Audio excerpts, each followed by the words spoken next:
Matthew here from MiniWargaming.com, and this is a Necron vlog update. So today is Tuesday, November 29th. I am 6 days away from the deadline for my 2,000 point army in 30 days. Now, if you've been following my forum post, then you know that I actually hit 2,000 points of painted models about a week ago. And I upped my challenge to 4,000 points in 30 days. Yes, in the last video I said, should I up it to 3,000? But since then I've realized I should probably up it to 4,000 points. So I want to get you an update right now and kind of give you an idea of what I'm working on and what I hope to get done this week. So 4,000 points in 30 days is quite a lofty goal. The Necrons definitely make it easier because they are pretty easy to paint. But let me show you something right now. Okay, you ready for this? Da da da da. This is one vehicle shy of 4,000 points assembled. That vehicle will make it just under 4,000 points. It's like 39.90 or something like that. I could throw in an upgrade and make it 4,000. And I have 3,000 points painted. Now, with a little bit of a disclaimer, these 12 warriors, these 6 destroyers, and the monolith still need to have their rods attached to them. That'll take me about an hour to cut the custom blue rods and fit them in those guys. And these 4 Necron lords also need the little rods. But that'll only take me about an hour. But they're all based and painted. The warriors are very, very simple, so they are nice and quick. And basically, since the last video, I painted up 12 more warriors, 3 Necron lords, 5 more Lich Guard, a bunch more Scarab Swarms, the destroyers, the monolith. I think the Catan was already painted at that point. And then these guys are all based. This is really all I have left to paint, is what you see right here, plus 1 more Ghost Ark. And so I have Trazine the Infinite as an HQ choice, and another Overlord as well. That'll give me 3 HQ choices in total. I'm not too concerned about that because it is a 4,000 point army. So technically it's an Apocalypse size army. So having 3 HQs would be fine, or if you're playing Planet Strike would be good as well. I have 2 Cryptechs I need to paint up. I have 10 more Immortals to paint, 5 more Death Marks to paint, another Ghost Ark, and another Ghost Ark. The other pieces of the Ghost Ark are back there. You can see all the guys. I keep them all separate until they're painted. The funny thing is, the Army Painter Plate Mail spray lasted until the very last model. I was painting the very last Death Mark, and it literally went clear as I painted. And I thought, oh, that's awesome.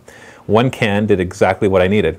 But then I realized with my 2 Ghost Arks that there's actually the 10 guys inside and the driver in each of the vehicles I still need to spray. But luckily I found a can of plate mail. I think it was Mike's back when he was doing Necrons in the back room. So I have enough, there's enough in there just for those models. So 1 can of Army Painter basically did 3,000 points of infantry. So that stuff is awesome. So if you ever wonder if it's worth it, it's like $15 or $17 a can, and it did 3,000 points of models, so you can kind of guess how much that cost.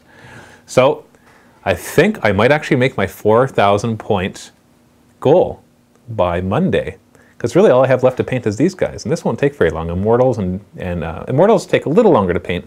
Death Marks are pretty fast to paint, and the Overlords and Trazine shouldn't really take that long. They're just single models, and I don't paint them to this really high standard, so he shouldn't take too long, maybe half an hour to 45 minutes just for him.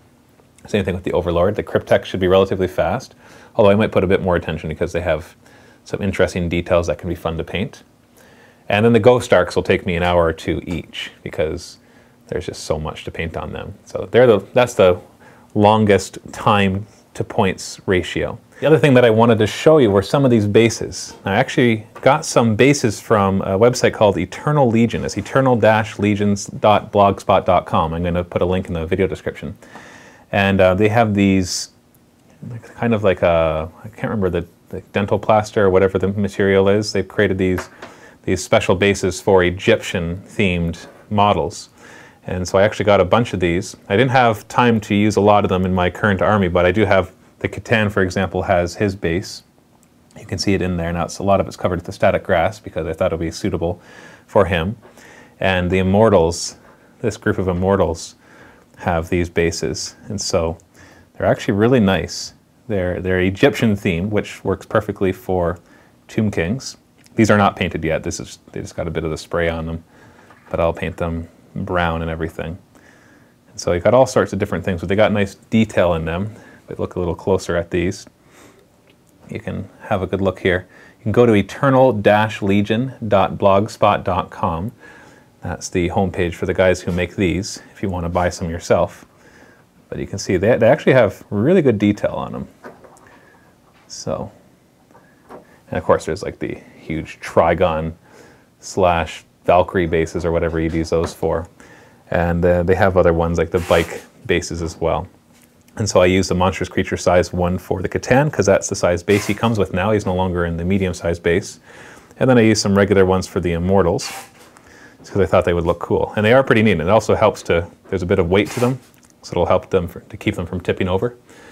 So I thought those are really neat. So if you're interested in getting these bases, these ones, I painted them up really simply. I basically based them with a dark metal from Reaper, and then I washed them heavily in black, and then I washed all the hieroglyphs in blue. It's hard to see that on the camera, but hopefully you can kind of get an idea.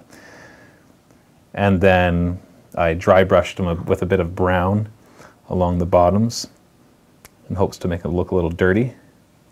Oops, let's keep them right there.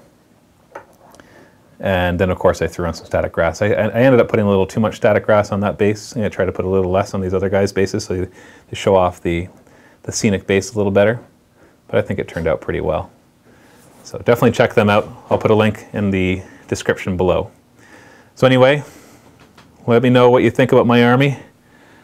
I'll try it. I'm not going to go too close to anybody because they're all tabletop. The monolith I think turned out pretty well. I had to paint over the crystals obviously because we don't make the blue crystal or the blue vortex thing, the Eternity Gate thing. I've already played a few games. We'll be playing a few more games. You can actually check out, we already have battle reports of Necrons versus Tyranids and Necrons versus Dark Eldar. Soon we're going to be doing some Necrons versus Chaos Demons.